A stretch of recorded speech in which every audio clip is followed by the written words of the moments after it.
Assalamu alaikum. Hello everyone. Welcome back to my channel. So, বন্ধুরা আজকের tag কোশ্চেনের আমি তৃতীয় পার্ট নিয়ে আলোচনা করব। প্রথম আরও দুইটি পার্ট দিয়েছি, প্রথম, দ্বিতীয় এবং আজকে তৃতীয় পার্ট নিয়ে আলোচনা করছি। সো ক্লাসটি একটু মনোযোগ সহকারে শুনেন, ইনশাল্লাহ ট্যাগ কোশ্চেন সম্পর্কে আপনারা পুরোপুরি একটা ধারণা পেয়ে যাবেন এবং ইজিলি পরীক্ষায় ভালো করবেন। সো দেখেন, ট্যাগ কোশ্চেন স্টেটমেন্টের সাবজেক্ট এবং ট্যাগ কোশ্চেনের সাবজেক্ট এটা খুবই গুরুত্বপূর্ণ, কারণ আপনি যখন ট্যাগ কোশ্চেন করতে যাবেন তখন স্টেটমেন্টের ট্যাগের যে সাবজেক্টটা আছে, ওইটা কিন্তু ওর প্রোনাউনটা হবে।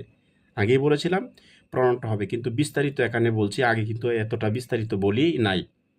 সো এখন এখানে বিস্তারিত আপনাদেরকে বলবো। দেখেন দেখেন স্টেটমেন্টের সাবজেক্টে যদি কামাল থাকে, যে কোনো নাম থাকে, কামাল, রহিম, জামাল, যে কোনো নাম, তখন এর প্রোনাউন হিসাবে হি ব্যবহার করতে হবে। আর ট্যাগ কোশ্চেনে সবসময় স্মলার লেটার হাতের অক্ষর হয়, ঠিক আছে? সো আমি যদি মহিলা ব্যবহার করি তাসলিমা, তখন এর প্রোনাউন শি ব্যবহার করতে হবে। আমি যদি বডি ব্যবহার করি, বডি মানে কি, somebody, anybody, nobody, যে কোনো বডি আছে দুনিয়াতে, এগুলো থাকলে আমি লাস্টের অংশটুকু লিখলাম আর কি, তখন আপনি দে ব্যবহার করবেন। যদি ওয়ান বলি, যেমন সাম ওয়ান, নো ওয়ান, হ্যাঁ, নো ওয়ান, এই শব্দটা থাকে, তখন আপনার দে ব্যবহার করবেন। যদি থিং থাকে, সামথিং, এনিথিং, নাথিং, তখন আপনার ইট ব্যবহার করবেন। যদি আল্লাহ এবং গড থাকে, তখন এর প্রোনাউন হিসেবে বড় হাতের অক্ষর দিবেন, হি হবে। মানে এটাই শুধু একটু ব্যতিক্রম, এটা ক্যাপিটাল লেটার একটু ব্যবহার করবেন, আল্লাহ এবং গড, কারণ আল্লাহ এবং গডের সাথে তুলনা হয় না, উনি একক, অদ্বিতীয়। সো ওইটার জন্য একটু হিসাবটা অন্যরকম, ঠিক আছে? আচ্ছা, অলের পরে সবসময় অল যদি সাবজেক্ট হয় ট্যাগ কোয়েশনে, তাহলে আর্টিকেল কি হবে, ইট, মানে প্রোনাউনটা ইট হবে। যেমন অল ইজ ওয়েল, তাহলে ইজেন্ট ইট, বুঝতে পারছেন? আচ্ছা, অলের পরে যদি আবার নাউন থাকে, যেমন all men are present here, তখন কি হবে, আরাউন্ড দে হয়ে যাবে, বুঝতে পারছেন? So first person, second person, যদি থার্ড পার্সন থাকে একটা সেন্টেন্সের মধ্যে, প্রথমেই মনে করেন ফার্স্ট পার্সন, এরপরে সেকেন্ড পার্সন এবং থার্ড পার্সন আছে, তখন যদি ট্যাগটা করতে যান, তখন এই প্রোনাউন হিসাবে উই ব্যবহার করবেন। যেমন I comma you and she are responsible for this, তাহলে কি আরাউন্ড উই হবে, বুঝতে পারছেন? যদি সেকেন্ড পার্সন এবং থার্ড পার্সন থাকে, যেমন you and she are responsible, তাহলে আরাউন্ড ইউ। এখন যদি আবার দুইটাই থার্ড পার্সন থাকে, যেমন যেমন কামাল এবং অ্যান্ড জামাল, দুইটা পার্সন থাকে, তখন কিন্তু আবার দে ব্যবহার করবেন, ঠিক আছে? আচ্ছা, এখন দেখেন, যা ধরা যায় না, ছোঁয়া যায় না, গণা যায় না, এরকম যদি কোনো কিছু বোঝায়, হ্যাঁ, তখন আপনি ট্যাগ কোয়েশন হিসেবে, ট্যাগ কোয়েশনের প্রোনাউন হিসেবে কী ব্যবহার করবেন, ইট ব্যবহার করবেন, ঠিক আছে? আর ডাব্লিউ ডাব্লিউ এইচ কোয়েশন থাকলেও অনেক সময় ইট ব্যবহার করতে হয়। আর এক্সক্লামেটরি স্টেটমেন্ট, এক্সক্লামেটরি যদি কোনো সেন্টেন্স থাকে, বেসিক্যালি এক্সক্লামেটরি সেন্টেন্সটা হাউ অথবা হোয়াট দ্বারা শুরু হয়, হাউ অথবা হোয়াট, এবং এরপরে একটা এ অথবা এন, এরপর একটা অ্যাডজেক্টিভ, এরপরে একটা সাবজেক্ট, এরপরে ভার্ব, এরপর এক্সক্লামেশন চিহ্ন, এরকম সেন্সে থাকলে সেটা exclamatory sentence. So exclamatory sentence যদি থাকে, তাহলে আপনি আপনি চোখ অফ করে ইজেন্ট ইট ব্যবহার করবেন, ঠিক আছে? ইজেন্ট ইট ব্যবহার করবেন। আবার দেখেন, আবার ইজেন্ট ইট, আর এগুলো থাকলে তো আপনি বললামই যে এটা প্রোনাউনটা ইট হয়। আর দেখেন, মুন, ট্রেন, শিপ, রিভা, ফেরি, আর্থ, কান্ট্রি, হ্যাঁ, এইগুলা যদি বোঝায়, তখন আপনি এগুলা হিসাবে আপনি ট্যাগ কোয়েশনে প্রোনাউনটা শি ব্যবহার করবেন, ঠিক আছে? এগুলা থাকলে কি শি ব্যবহার করবেন।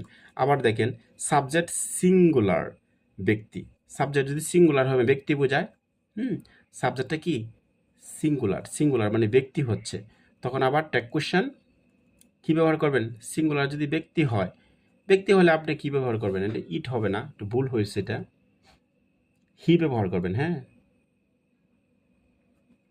আচ্ছা, পর সাবজেক্টটা যদি প্লুরাল হয়, সেটা বস্তু হয়, সাবজেক্টটা যদি প্লুরাল হয়, বস্তু হয়, তখন আবার দে হয়ে যাবে। যেমন যদি বলি ফ্লাওয়ার্স, ফ্লাওয়ার তো একটা ফুল, বস্তু, এস আছে, তখন ট্যাগ কোয়েশন যদি ফ্লাওয়ার্স আর এরকম থাকে, তখন আবার দে হয়ে যাবে, ঠিক আছে? যেমন আরন্ট দে, হ্যাঁ, এরকম।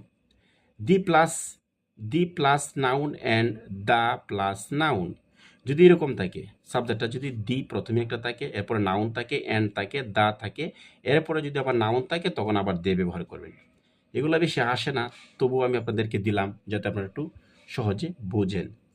অল অফ ইউ, যদি কোনো সেন্টেন্সের সাবজেক্ট হিসেবে all of you, one of you, none of you, এরকম যদি থাকে, তখন আবার এটার প্রোনাউনটা কি ইউ হয়ে যাবে। যদি হি থাকে হি, শি থাকে শি, ইট থাকে ইট, উই থাকলে উই। হ্যাঁ, এগুলা যদি থাকে, প্রনাউনগুলো থাকে, যদি প্রনাউনই থাকে ট্যাগ কোশ্চেনের সাবজেক্ট হিসেবে, তখন আবার ট্যাগ কোশ্চেনের স্টেটমেন্টের সাবজেক্টে আবার এই সেম প্রনাউনটাই বসে যাবে। সো আরেকটু দেখেন, অক্সিলারি ভার্ব না থাকলে, মনে করেন suppose is are was shall should can could will would may might must, এই অক্সিলারি ভার্ব এবং মডাল অক্সিলারি ভার্ব যদি কোনো সেন্টেন্সের মধ্যে না থাকে, তখন থাকবে কি B1। ভার্বের যদি বেস ফর্ম থাকে, একটা ভার্বের মধ্যে বেস ফর্ম থাকলে সেটা, যদি মনে করেন সাপোজ গো, ঠিক আছে, যদি গো একটা ভার্ব আছে, বেস ফর্ম থাকলে আপনি ডো দ্বারা ট্যাগ করবেন, ঠিক আছে। আর ভার্বের যদি 2 নম্বর ফর্ম থাকে, মানে B2 থাকে, তখন ডিড দ্বারা প্রশ্ন করবেন, ঠিক আছে। আর ভার্বের যদি 3 নম্বর ফর্ম থাকে, তখনও ডিড দ্বারা প্রশ্ন করবেন। আর ভার্বের সাথে যদি এস বাই এস থাকে, তখন ডাস দ্বারা ট্যাগটা করবেন। এগুলো দ্বারা করতে হবে, বুঝতে পারছেন? এগুলো ক্লিয়ার হয় নাই? যদি B1 থাকে তাহলে ডো দ্বারা করবেন, B2 থাকলে ডিড দ্বারা করবেন, B3 থাকলেও ডিড দ্বারা করবেন। ভার্বের সাথে এস বাই এস থাকলে আপনি ডাস দ্বারা ট্যাগ কোশ্চেন করবেন, বুঝতে পারছেন? আমি যদি বলি হি গোজ হুম, সে বাড়িতে যায়, তাহলে গোজ কি ভার্বের সাথে এস আছে না, তখন কি করবেন? ডাজ ব্যবহার করবেন, কারণ নেগেটিভ তো করতে হবে আমার বাক্যটা, তাহলে ডাজেন্ট হি, বুঝতে পারছেন? এতটুকুই। আর একটা দেখেন, ইম্পর্টেন্ট এক্সেপশনাল, তার মানে এক্সেপশনাল কিছু আছে, কি আছে? ব্যতিক্রম কোনো কিছু, ব্যতিক্রম কিছু একটা বিষয় আছে ট্যাগ কোশ্চেন করতে গেলে, সেগুলো একটু দেখেন। হু কেয়ার্স, কে কেয়ার করে, দেখেন হো থাকলে কিন্তু আমরা বলছি এখানে কি দে হয়ে যায়, ঠিক আছে। সো এস আছে, আপনি কিন্তু ইচ্ছা করলে ডাজেন্ট, মানে এটা ডাজ দে দিতে পারতেন, বা ডাজেন্ট দে দিতে পারেন, এটা হলো এক্সেপশনাল, ব্যতিক্রম, ঠিক আছে। হো কেয়ার্স থাকলে ডো দে, এটা দিয়ে দিবেন। আর যদি ওয়েলকাম থাকে তাহলে আরন্ট ইউ। কেন? আপনি প্রশ্ন করতে পারেন কেন?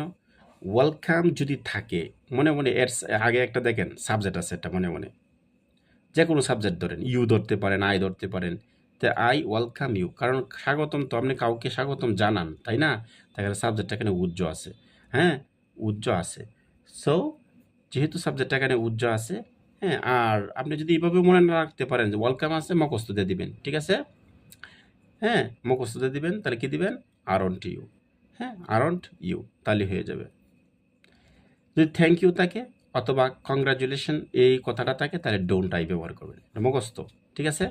I we they she is a pronoun, যদি এইগুলা আই উই সাবজেক্ট হিসেবে বসে, হ্যাঁ, I we they she is a pronoun, এরকম সেন্টেন্স যদি থাকে, এটি সবটি সাবজেক্ট এবং একটা ভার্ব, একটা একটা মনে করেন একটা আছে সাবজেক্ট এখানে, হ্যাঁ, অথবা উই আছে, দে আছে, শি আছে, ইজ আ প্রনাউন। প্রনাউন মানে কি? এটা একটা শব্দ হয়ে বলতেছে, শব্দ যেহেতু উল্লেখ করছে, তো আপনি ইজ অ্যান্ড ইট ব্যবহার করবেন। কি ব্যবহার করবেন? ইজ অ্যান্ড ইট ব্যবহার করবেন। যদি বলি I is a word, I একটা শব্দ, তাহলে আইটা কি ইট হয়ে যাবে না? আবার আবার আইটা আই লিখেন না, তাহলে হবে না। এখন যদি হ্যাপি বার্থডে থাকে, যদি হ্যাপি বার্থডে থাকে, হ্যাপি বার্থডে, ঠিক আছে, আনিক, তখন আপনি ডোন্ট আই ব্যবহার করবেন। যত রকমের উইশ আছে, উইশ থাকলেই ডোন্ট আই, এটা মুখস্থ, ঠিক আছে। আর যত রকমের প্রবাদ বাক্য আছে, এইগুলা থাকলেই ইজেন্ট ইট, মুখস্থ করে দিবেন। যে কোনো প্রকারের উইশ, ঠিক আছে, থাকলে ডোন্ট আই, যে কোনো রকমের হ্যাপি বার্থডে যে বলছিলাম না, উইশ থাকলে হ্যাপি বার্থডে, এগুলো যে কোনো প্রকার উইশ থাকলে ডোন্ট আই ব্যবহার করবেন। আবার সাবজেক্ট এবং ভার্ব না থাকলে, কোনো একটা বাক্য আছে, মনে করেন সাবজেক্টও নয় ভার্বও নাই, তখন ডাইরেক্ট মুখস্থ ইজেন্ট ইট ব্যবহার করে দিবেন। আবার যদি কোনো সেন্টেন্সে long live plus subject, long লিভের পরে সাবজেক্ট আছে, যেমন লং লিভ আওয়ার প্রেসিডেন্ট, যদি এরকম থাকে, তখন মেইন্ট প্লাস সাবজেক্ট, মেইন ব্যবহার করবেন প্লাস সাবজেক্টটা ব্যবহার করবেন, তাহলেই কিন্তু আপনারা হয়ে যাবে। সো বন্ধুরা, আজকে এই যে শেষ পার্ট আপনাদেরকে দেখাচ্ছি, তাহলে ট্যাগ কোয়েশ্চেন আজকের মতো আমাদের শেষ, ওই গ্রামার আইটেমটা আমাদের শেষ হয়ে যাবে। সো আপনারা একটু কষ্ট করছেন, আর একটু কষ্ট করেন, ইনশাল্লাহ ক্লাসটা শেষ, আর একটু সময় আপনি দেন কষ্ট করে, তাহলে ক্লাসটা শেষ হয়ে যাবে, হ্যাঁ। এখন দেখেন, position verb, negative tag form, তারপরে দেখেন ইজ থাকলে কিন্তু আমরা ইজেন্ট ব্যবহার করবেন, এম থাকলে আরন্ট ব্যবহার কর, এম থাকলে, হ্যাঁ, এম এর নেগেটিভ কি? এম এর নেগেটিভ হলো এইন্ট অথবা আরন্ট ব্যবহার করবেন। আর থাকলে আরন্ট, ডো থাকলে ডোন্ট, ডাজ থাকলে ডাজেন্ট। দ্যাট মিনস এই দেখেন, বার plus N apostrophe, N apostrophe সবটি বার্বের সাথে যোগ করলে কিন্তু হয়ে যায়, এত কঠিন না। এটা পজিটিভ, এটা নেগেটিভ, কারণ ট্যাগ কোশ্চেন করতে গেলে বা কোটা পজিটিভ থাকলে ট্যাগ তো আমার নেগেটিভ হবে। সো এগুলো মুখস্থ করতে হবে। আপনারা কী করবেন, সুন্দর করে এগুলা মুখস্থ করে ফেলবেন। সো ওয়াজ থাকলে ওয়াজেন, ওয়ার থাকলে ওয়ারেন, হ্যাজ থাকলে হ্যাজেন, হ্যাভ থাকলে হ্যাভেন্ট, হ্যাড থাকলে হ্যাডেন, ক্যান থাকলে খান্ট, কুড থাকলে খুডেন, উইল থাকলে ওন্ড, শ্যাল থাকলে শান্ড, উড থাকলে উডন্ট, মাস্ট থাকলে মাস্টেন, হ্যাড থাকলে হ্যাডেড। এটি মুখস্থ করে ফেলবেন, তাহলেই হবে। কারণ এগুলো মুখস্থ না করলে তো বিপদে পড়বেন। আর এটা মুখস্থ করার কিছু নাই, খালি এনে পোস্টবৃষ্টি দিলেই হয়। এখন দেখেন, এটাকে আমি দিলাম এক্সেপশনাল।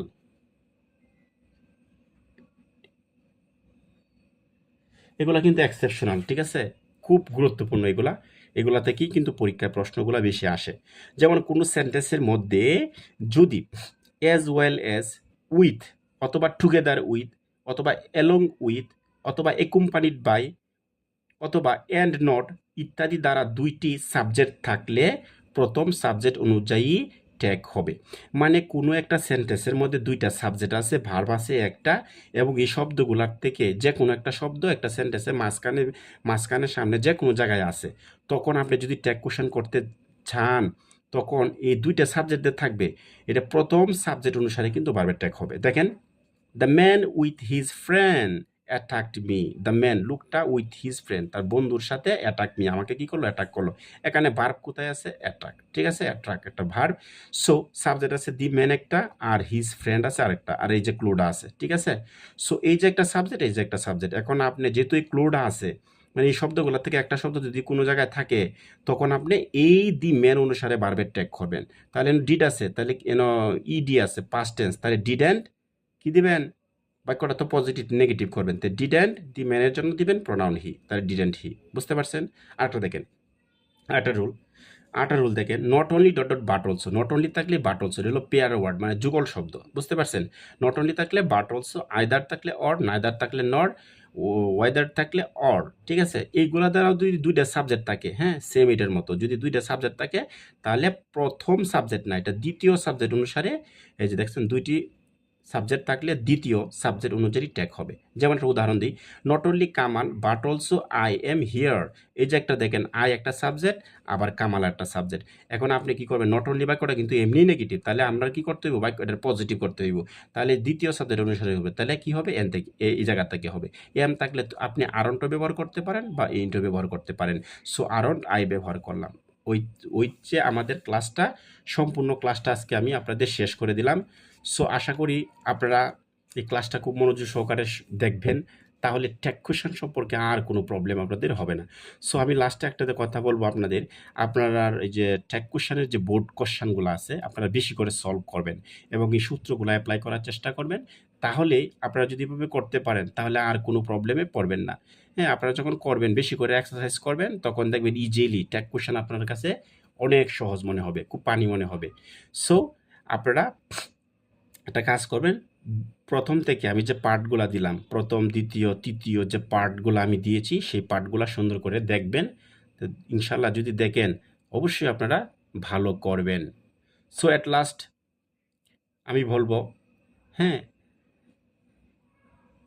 আপনারা অবশ্যই একটু মনোযোগ সহকারে পড়াশোনা করেন, তাহলে ইনশাল্লাহ ভালো একটা কিছু করতে পারবেন। So if you found this class, don't forget to like, comment, share and subscribe to my channel. Please আপনারা দয়া করে আমার চ্যানেলটাকে একটু সাবস্ক্রাইব করবেন, যাতে আপনারা যদি সাবস্ক্রাইব করেন, তাহলে আমি পরবর্তীতে আরও ভিডিও বানাতে আগ্রহী হব এবং উৎসাহিত হব, এবং মনটাও ভালো লাগবে যে হয়তো আমার ভিডিওগুলা অনেকেই দেখছে, এজন্য ভিডিও তৈরি করি। আসলে একটা ভিডিও তৈরি করলে কিন্তু অনেক কষ্ট হয়, অনেক শ্রম দিতে হয়। সো শ্রমের মূল্য হিসাবে যদি আপনারা একটু লাইক করেন, একটু কমেন্ট করেন, একটু শেয়ার করেন এবং আমার চ্যানেলটাকে একটু সাবস্ক্রাইব করেন, তাহলে আমি একটু উপকৃত হই এবং উৎসাহিত হই, এবং পরবর্তীতে আরও আমি ভিডিও বানাতে প্রস্তুত থাকবো ইনশাল্লাহ। সো ভালো থাকবেন, ধন্যবাদ।